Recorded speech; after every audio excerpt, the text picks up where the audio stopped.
Hey guys, welcome to Tech Team channel. Hope you're doing well. In this video, I'm gonna be showing you how to fix failed to send messages in your phone. So let's go to message first.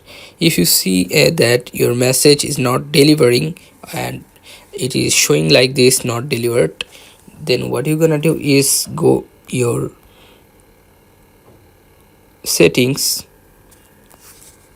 Go to your settings first, then just scroll down and you'll find here mobile services. Click on this, click on network selection, this one.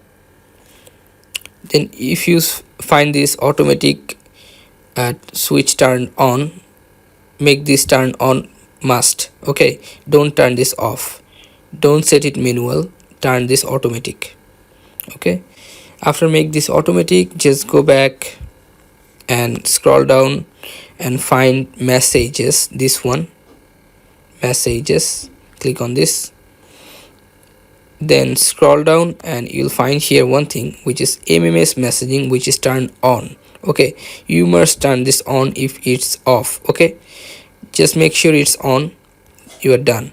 So now if you send message to any number, it will work and go or deliver the message successfully. Okay guys, so this is how you can do this.